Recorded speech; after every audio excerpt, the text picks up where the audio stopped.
देखो, अगर आपको घमंड है किसी चीज का, अगर बहुत घमंड हो गया है, तो एक काम जरूर कर लेना आज घर जाके। एक मिट्टी की मटकी अपने दरवाजे पे टांग लेना और उस मिट्टी की मटकी को रोज देखते हुए आना और जाना।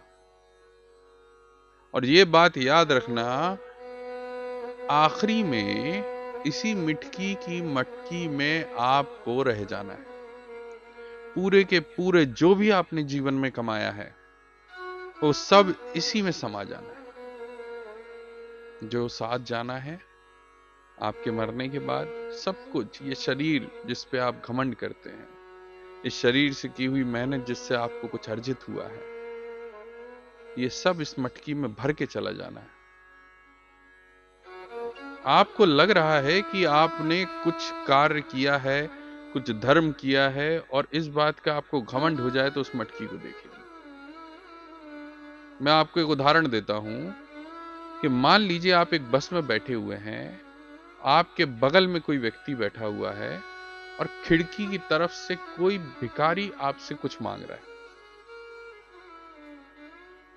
आपके पास कुछ है नहीं देने के लिए, आप खिड़की से उसको मना कर रहे हैं, मगर आपके बगल वाले व्यक्ति ने आपके हाथ में 10 रुपए दिए और आपके हाथों से उस गरीब को वो 10 रुपए मिले। तो दिया किसने? गरीब ने ये 10 रुपए पाके वो दुआ दी होगी किसको? किसको दी होगी? उसको जिससे उसको मिला। और देने वाला तो कोई और था। इसी तरीके से इस धरती पे आप जो भी किसी को कुछ अगर दे रहे हैं और वो कुछ प्राप्त आपसे कर रहा है, तो इसका मतलब ये है कि कहीं से किसी ने आपको दिया है उस तक पहुंचने के लिए। तो आप इस बात का घमंड ना करें कि आपने कुछ किया है, करने वाला वही है, कर वही रहा है, आप सिर्फ निमित्त हैं, आप कुछ नहीं है।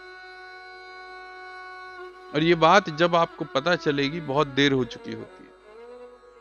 शब्दों में राम जी का नाम नहीं आता है, बहुत देर हो चुकी होती है।